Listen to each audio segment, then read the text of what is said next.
Hey, I'm Zand, and today I'm gonna be showing you guys a concept my parents and I came up with. God, that sounded like I don't know how to describe that. So what we were going for was an embodiment of our universe zipping through space. We either wanted a manta ray or we wanted an octopus, but okay, I'm just reeling over the fact that we are a tiny planet traveling along the tail of a star zipping through space. Like, that is absolutely wild. So sadly, we ended up not using the manta ray designs. We're instead gonna go with an octopus for mom and dad. However, that just means that I can use them for my own personal game because I drew these and I kind of gave them the idea in the first place. So haha, I decided to go with draft 2 because that was the one that I felt more drawn to, and then I scanned that sucker into Photoshop. So it was around here where I realized I probably should not be using Google Record to record my screen.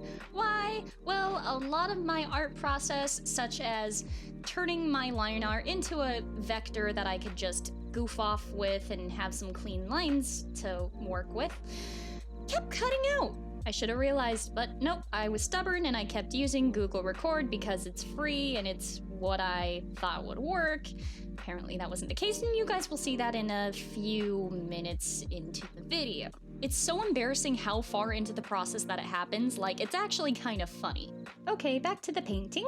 So I actually decided to use some mixed techniques for coloring. I'm a huge fan of just going in there with my pen and tablet and just doing everything by hand because I feel like I have a little bit more control, especially when I wanted to keep a consistent texture. Like, I wanted something a little bit more organic, I wanted something a little bit more messy, so I'm just letting my colors run wild in order to get the textures and shades that I want because they're nice. They're just spiffy.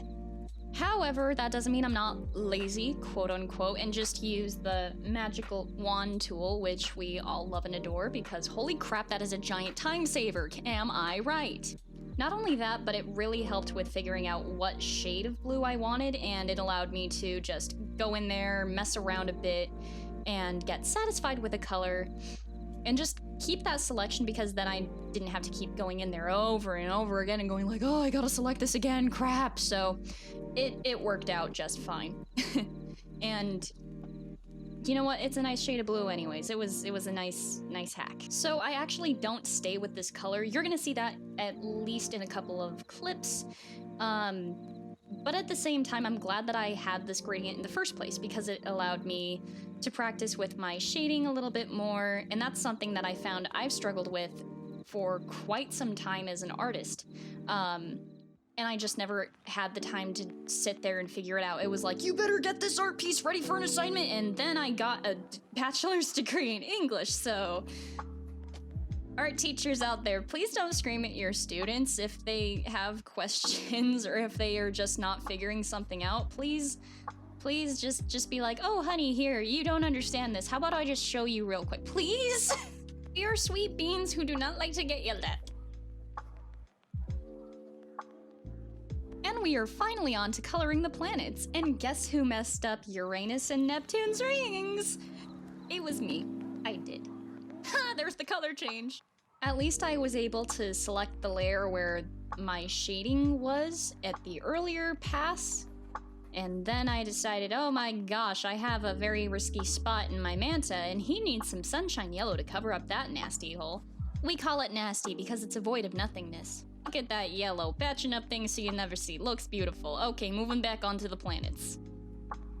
So for the planets, I actually didn't really want to look up anything too realistic because, as you can see, this is kind of a cartoony looking piece. Nothing is too real. In fact, the whole concept is pretty out there, I want to say.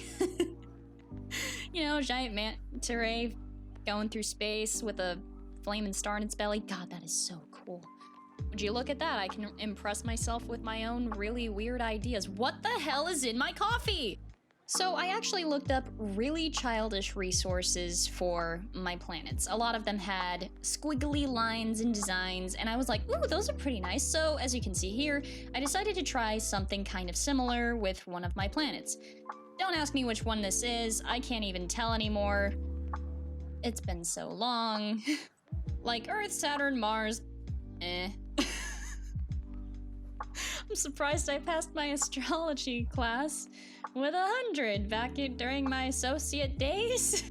I feel bad for anybody that doesn't actually, like, personally know me and doesn't realize that I ramble. So if you're just barely finding my tiny baby channel, I'm sorry.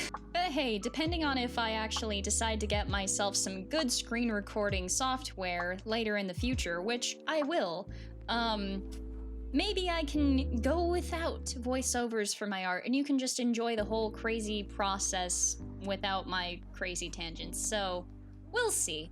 So this is where I really liked the manual control of having a pen and tablet. Like, as you can see here, I'm going in with a textured brush and smudging lines, which I know a lot of digital artists really hate, and that's considered a big no-no in the digital art technique world, but at the same time, I'm like, you know what, I'm going for a certain look here. Okay, it works for me, and that's how it goes for every artist as well. Like, I will gladly take advice from digital artists that have been doing this for years. Like, please, I want to learn because I'm at the very traditional art stages of using watercolor, of using gouache, of using just pen and paper because it's comfortable and controllable. I'm not a tech person in any means. I'm learning. Figure it out. Okay, I'm losing track. So here I'm just cleaning up my sun and making sure that all the colors are fitting in well with my textured lines before going back in there with some poop brown to outline where my shadows are gonna be. There wasn't a joke. It's literally just brown. I don't know what I was thinking, but I guess it contrasted enough to the point where I was like, okay, I can see where my shadows are gonna go, so okay. So one thing that you probably also noticed as well is that I was using a square brush. I can't remember exactly. I believe it was a pastel or charcoal textured brush, but it helped a lot in just getting that organic, scratchy texture that I'm going for. I also messed around with the opacity and the effects of this layer so that I can have a bit more control over the shading and the overall color of how my shadows are going to look. So I settled on a nice gray, and I made sure to leave some shadow trailing behind the planets in the shadowed or shaded areas of my planets because I like the look of a trailing shadow. It's just really freaking cool, and it gives a little bit more tangibility to the subject that's getting all of that exposed light in the first place.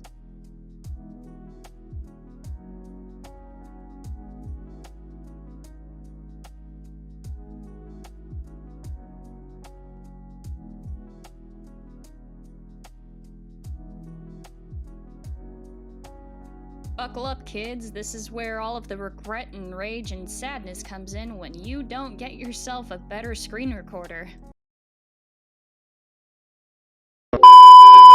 So, you know how I kept saying that my screen capture was gonna kick my butt late? Yeah, it stopped. It stopped during the most satisfying part of the process. I tried to recreate a couple of my steps, and then I either gave up or got lazy, whatever came first, but here you go. I added a nice white tint underneath, and I added more yellow to make it more glowy.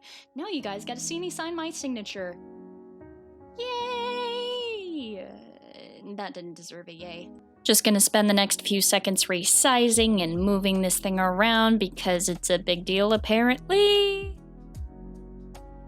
So sadly you guys didn't get to see the detail work, but now I know to get the spiffy screen recording stuff, and I have learned my mistakes. I am very sorry. So although I am a little bit peeved over the fact that my footage was lost during the detailing, I am glad that you guys got to see the majority of the work going into this piece. Another cool thing about this piece, it is available at my Redbubble shop. You can look at it in the description below, and if you guys are interested in buying this for yourself or a friend or a family member, please go check it out. It's in the description below. Thank you guys for watching my video. I promise I won't take another month to post another video, and I hope you guys enjoyed. See you!